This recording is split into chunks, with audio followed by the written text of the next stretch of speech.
Hello, 990 here. Let's talk about dating apps and why you shouldn't touch them.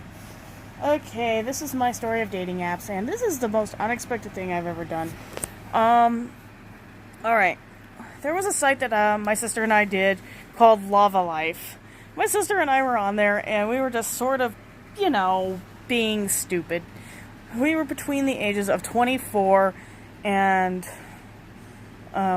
well, she was 24, I was 25. It was between 24 to 30.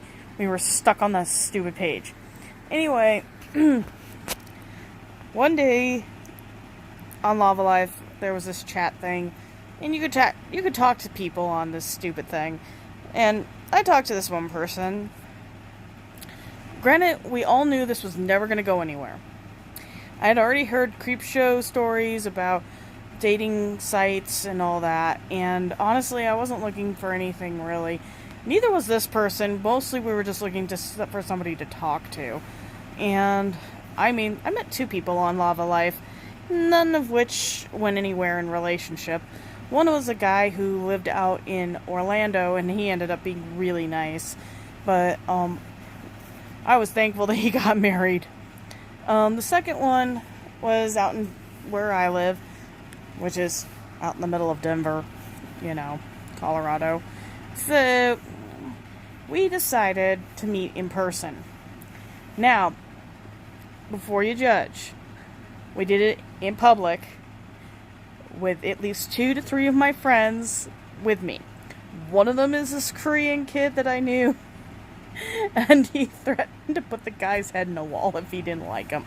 Trust me, it's bad when you have a 5th degree black belt in Taekwondo doing that.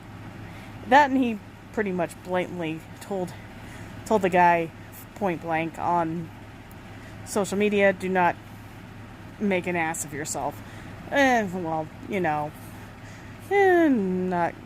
sure how that went over.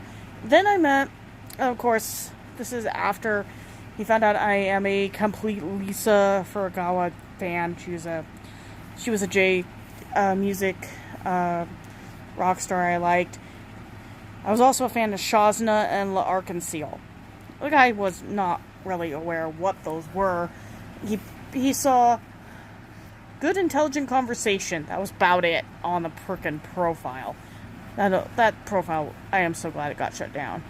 But the poor guy shows up, and again, we did it in a public place because both he and I didn't know each other, and we both just felt, okay, we don't want to meet in person at our house, or my dorm for that matter.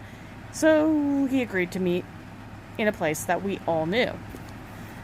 Sure enough, this poor guy shows up. My ex-boyfriend, who's still my friend, and my friend Hans, and his friend Greg, and a bunch of other people were with me to meet this guy. I feel sorry for him. I really do. Not. When you find out he's a total jerk, you'll realize why. So, he shows up, and of course, one of my cosplay friends is with me, and I cosplay, so this is going to be pertinent to the story. And I feel sorry for him because he was put in such a position. Again, these are all male friends of mine. There were a couple girls that came with us, and the poor guy was a steak and potatoes guy. He was not big on the Indian food. He wasn't big on any of the tastes I had. The only reason I think he signed up for the darn thing was just to meet somebody. So, there was this poor guy standing there while my friends scrutinized him a little bit, and he and I started talking. Now, before people judge me on bad character decisions, i.e. my roommate from 2009, let me tell you my dating resume at that time. 0.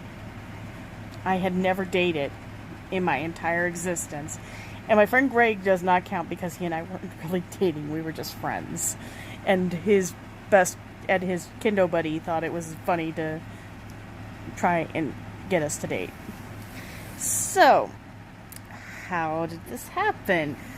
The poor guy and I are talking, and he finds out I'm a total nerd. He just sort of disengages at first, and he said, I don't think this is going to work. And I go, I don't either, so I'm sorry, buddy. And he's like, no, I'm sorry. So as soon as this was over, I meet the other guy. The poor guy wasn't a jerk. The next guy was. This one we met at Little India, which is an Indian restaurant. We get there, we have dinner, and he makes the total faux pas.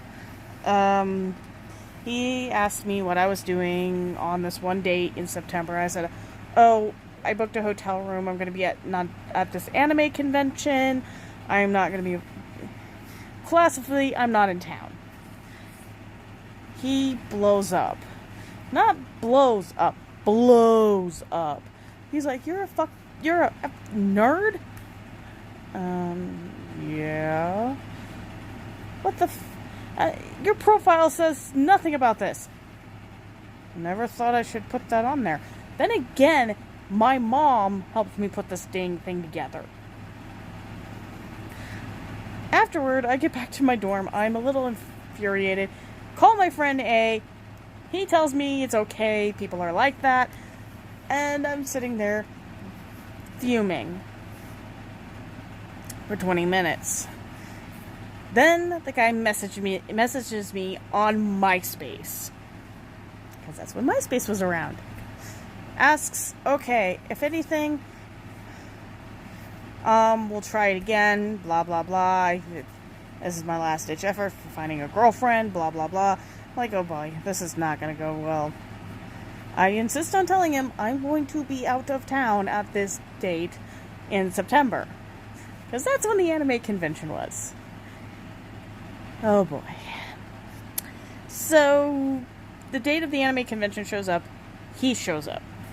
Demands I unbook my room, get in the car, and go to a football game with him. I'm not a football fan. I'm sorry. This is not going to work. Finally, I walk back to my room, open my laptop, and cancel my freaking account on LavaLife for good. I was done. It took about 3 friends to convince this guy to leave the con. I mean, I understand if a guy actually wants to give his girlfriend a chance and tolerate her hobbies. This guy didn't want to tolerate nothing. He just wanted me to drop what I was doing to do what he wanted. That's not how it works in a relationship. Luckily for me, by 2010, I met the person I was supposed to be with. But let me tell you this, if you have to rely on a dating app to find a girlfriend or a boyfriend, chances are you're going to find more lemons than you will find an actual, or you'll find more duds, basically. Not all dating apps work the same way. Hell, I had a hard enough time with Meetup.com. And Meetup.com is a group meeting site. And trust me, I had a hell of a time with that darn thing. And that was me setting up meetups for a photo shoot. Now, the funny thing is, after all this, he messages me again on MySpace before I shut the account down, apologizing for making an idiot of himself. Yeah, my ex was not a happy person when he read that. Then there's also my other friends who were not too happy about it either. After all of that, I was done. Dating for me was done. In 2007 to 2009, I refused to date people. Unless the person actually was much more honest, like my friend Jessica, or my friend Greg. And they never really dated me, and we never went out to eat or did anything. Although Jessica preferred coming to my house. And to be honest, that's not her real name. I'm not going to give out her real name. That's just confusing. But people in the fandoms that I've been in I have gone through what I've gone through, which is the dating app fiascos. And dating apps don't always work. There's nerdy dating apps too. They don't work.